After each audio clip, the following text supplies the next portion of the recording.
April 12th, I'm Nichole Berlie, and this is NewsNation Rush Hour. Our correspondents are following the very latest on that New York subway shooting. Paul Gerke is talking to witnesses who are taking us through the harrowing moments. Evan Lambert is digging into the smoke device police say the suspect set off before opening fire.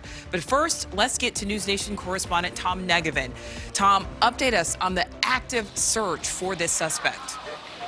It's been a very active search and a very active day here in Brooklyn, Nichole. Police say they know exactly who they're looking for. Their mayor actually doubling down on that today as more police pass by. They already, they tell us, have his gun. Crime scene photos obtained by NewsNation. There's the gun the attacker left behind on the subway car seat and a hatchet on the floor. Closer up, the gun looks exactly like this, a 9mm Glock 17 with an extended magazine. There were still rounds inside. Witnesses say it jammed, the gunman dropping it as he fled. The discovery followed a massive police response in Sunset Park, Brooklyn, an exhaustive search for a gunman already long gone. This individual is still on the loose. This person is dangerous. So this is an active shooter situation right now in the city of New York. They're talking to witnesses, viewing surveillance video from every available camera in and around the 36th Street subway station, including those that captured the terror underground.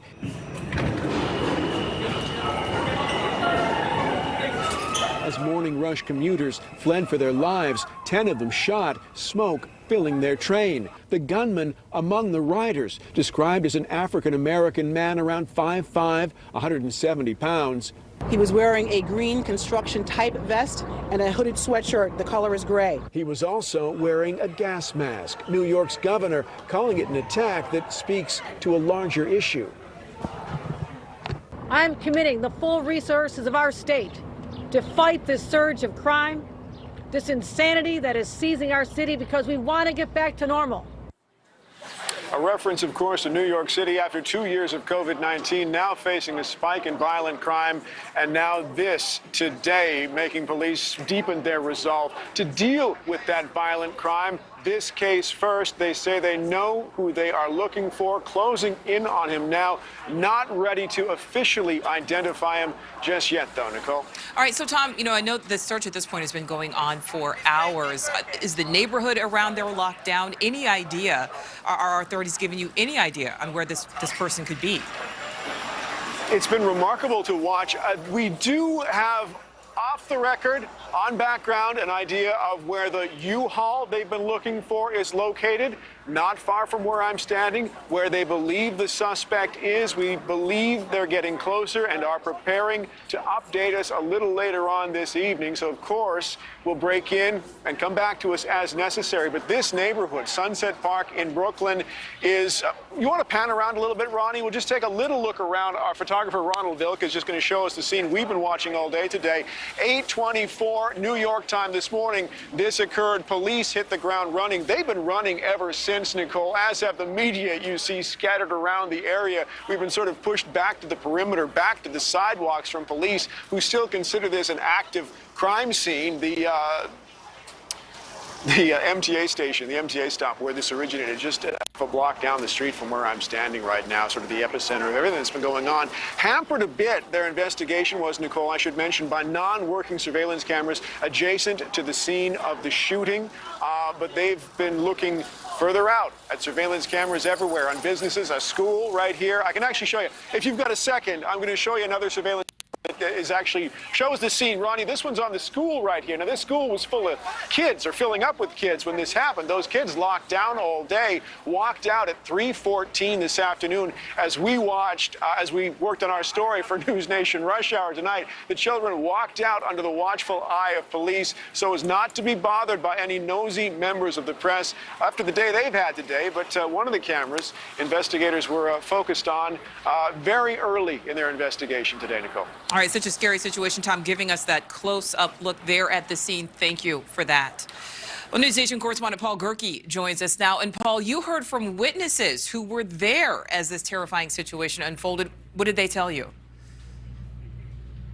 That's right. Hey there, Nicole. We were actually reporting on a different story across from United Nations headquarters this morning when the first reports out of Brooklyn started to hit my cell phone. Our photographer, Austin Johnson, and I got in the car. We were racing here, going side by side with first responders headed to the scene. And when we did arrive, there were still witnesses walking away from the situation, describing the horrors they'd seen on that train. But let's back up just a little bit, because FDNY got the call first. At 8:26 this morning, reports of smoke in that subway station right over there. By the time they arrived on the scene, several people had been shot, and that suspect was long gone. It's quite literally every New Yorker's nightmare becoming a reality. It was on the northbound N train. It arrived here at the 36th Street station in Sunset Park, and the moment it stopped, you could see passengers pouring out of the exits as smoke billowed out of one of the cars. The conductor there yelling for people to get off the platform. I caught up with a couple witnesses as they were making their way away from that station. The train conductor on 36th Street, who was telling everyone to get on the train. The train was packed because everyone was getting on. People didn't know what happened. There was confusion, and it was just a scary moment. I saw a lot of people coming out of the train station, screaming, yelling for help. I saw a lady, she was shot right in her leg.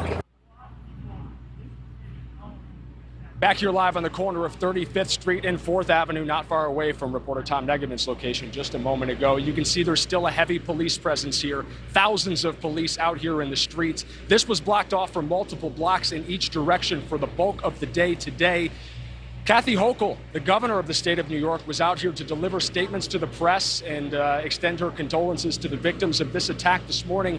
Eric Adams, the mayor of New York City, as you may know, is currently quarantining with COVID, but he took a moment to release a statement about this incident as well, saying, "We will not allow New Yorkers to be terrorized, not by a single individual. We are searching for the subject at large, and we will find him." Yeah, absolutely. Paul, as you said, you started on a different story, switched obviously to this. You've been covering it all day. What has been the reaction throughout the hours as the search has continued, for the suspect? Kind of how are people reacting throughout the day? I think the director of communications for MTA, which runs the subway system, put it really succinctly when he stepped to the podium where it was set up in the intersection behind me earlier this afternoon. He said, "I just want to take a moment to make this personal, because I remember 9/11. I was there standing on 4th Avenue as people poured up the streets trying to get away from a disaster." He said he watched as other New Yorkers helped other New Yorkers, as the owners of these bodegas handed out water to people who needed it, as people tended to the sick and the ill. He said he hadn't seen that until he saw it again today. He said he's proud to be a New Yorker. Absolutely. The New Yorkers will help out in times of crisis. So glad to see that. Paul, thank you for your reporting. Thank you for watching. Click the red subscribe button below so you can get more of NewsNation's fact-driven, unbiased coverage.